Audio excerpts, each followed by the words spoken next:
অসমত কিন্তু কোনো এজন মুখ্যমন্ত্ৰী নোলাল যি এনেকুৱা সাহস এটা দেখুৱাব পাৰিলে যে বল্ড ষ্টেপ ল'ম, যিমান বিৰোধিতাই নকৰক কিয় সেই উচ্ছেদ কাৰ্য চলাই আছে। এইটো যদি 20-25 বছৰ আগতে কৰিলেহেঁতেন কোনোবা মুখ্যমন্ত্ৰীয়ে আজি জোৰ পৰি হাত নাপায়গৈ। আজি কোনো নিস্তাৰ নোহোৱা হৈছে। গাঁও কি গাঁও, চুকে কোণে, ক'ৰবাত জোৱাই গাঁও, ক'ৰবাত নিজে আহিছে, ক'ৰবাত কাম কৰা হৈ পেলাই আহি পেলাই দখল কৰিছে মাটি। সেইকাৰণে মাননীয় মুখ্যমন্ত্ৰী মহোদয়ক মই ধন্যবাদ দিছোঁ আন্তৰিকতাৰে যে তেখেতে এই সাহসখিনি যে দেখাব পাৰিলে। কেপ্টেইন জিন্তু গগৈৰ দৰে বহু লোক কিয় শ্বহীদ হৈছিলে, কাৰণ কেইজনমান সন্ত্ৰাসবাদী আমাৰ পৰা সোমাই আহিছিলে। তো সেইটো এনক্ৰ'চমেণ্ট আছিলে। আৰু এতিয়া যিবিলাক চাইলেণ্ট এনক্ৰ'চমেণ্ট সেইবিলাক বন্দুক বাৰুদ লৈ সোমাই আহিছিলে, সেইকাৰণে এখন যুদ্ধই হৈ গৈছিলে।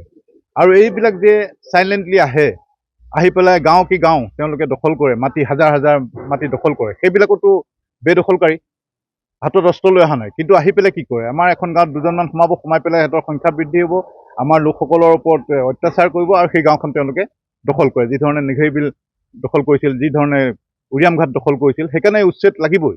আৰু এটা কথা কওঁ যে আমাৰ মাননীয় মুখ্যমন্ত্ৰী হিমন্ত বিশ্ব শৰ্মা ছাৰৰ নেতৃত্বত এই উচ্ছেদ অভিযান চলি আছে। অসমত কিন্তু কোনো এজন মুখ্যমন্ত্ৰী নোলাল যি এনেকুৱা সাহস এটা দেখুৱাব পাৰিলে যে বল্ড ষ্টেপ ল'ম, যিমান বিৰোধিতাই নকৰক কিয় সেই উচ্ছেদ কাৰ্য চলাই আছে। এইটো যদি 20-25 বছৰ আগতে কৰিলেহেঁতেন কোনোবা মুখ্যমন্ত্ৰীয়ে আজি জোৰ পৰি হাত নাপায়গৈ।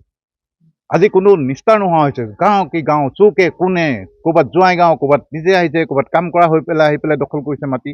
সেইকাৰণে মাননীয় মুখ্যমন্ত্ৰী মহোদয়ক মই ধন্যবাদ দিছোঁ আন্তৰিকতাৰে যে তেখেতে এই সাহসখিনি যে দেখাব পাৰিলে। অসমৰ দল বল জাতি ধৰ্ম নিৰ্বিশেষে সকলোকে আহ্বান জনাওঁ যে তেখেতে আমাৰ মুখ্যমন্ত্ৰী মহোদয়ৰ নেতৃত্বত যি এই উচ্ছেদ কাৰ্য চলি আছে তাত যাতে সকলোৱে আহি পেলাই সকলোৱে মুখ্যমন্ত্ৰীগৰাকীক যাতে সাহস দিয়ে।